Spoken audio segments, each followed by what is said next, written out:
Aujourd'hui, on transforme le fameux fondant de William Kitchen en version matcha géante. Alors pour ça, il te faut 250 g de chocolat blanc, 250 g de beurre, 185 g de sucre, 5 œufs, 85 g de farine et une pincée de sel. Et surtout, la star du jour, 40 g de matcha. On commence simple. On fait fondre le chocolat blanc avec le beurre. Tu peux y aller au bain-marie ou au micro-ondes, comme tu veux. Le but, c'est que ça devienne un mélange lisse et bien brillante.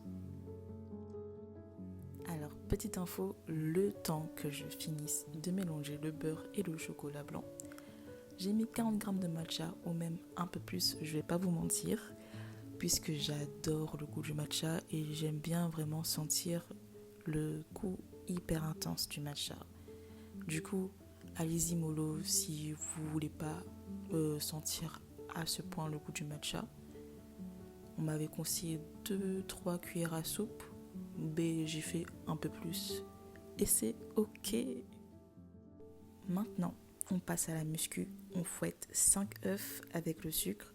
Faut que ça devienne mousseux, un peu gonflé, histoire de donner de la légèreté au gâteau. Le temps que je bats tout ça, c'est normal si vous voyez que je suis tachée. Avant cette recette, j'ai fait une recette de pizza et franchement, j'en ai bavé et ça sera bientôt posté. Vous inquiétez pas.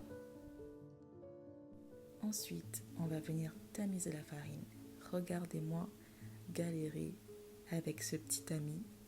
J'ai cherché partout mon grand ami. Je n'arrivais pas à le trouver. Du coup, je me suis dit, foutu pour foutu, c'est pas grave, it's okay. Et on va surtout rajouter le matcha, c'est l'ingrédient phare de cette recette. Et franchement, la couleur, j'adore. Faites pas comme moi, j'ai failli oublier le sel. Mais it's okay, c'est pas grave.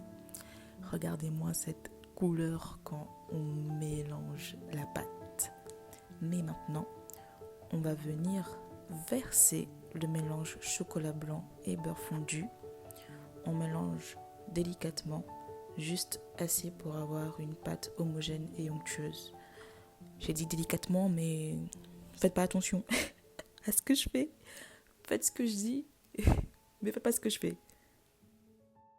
Les amoureux du matcha, s'il vous plaît, ça fait trop envie en fait, juste à regarder la pâte.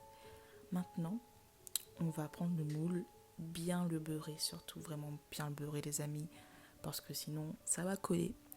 Moi perso, j'ai mis un papier sulfurisé juste en dessous pour éviter de mettre trop de beurre et ça marche aussi.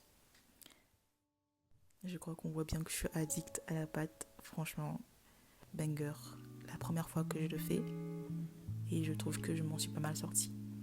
Donc maintenant on le verse dans le moule et bien sûr il fallait préchauffer son four à 180 degrés et on va l'enfourner environ pendant 20 minutes et ça dépend du four de chacun. Du coup veillez bien la cuisson.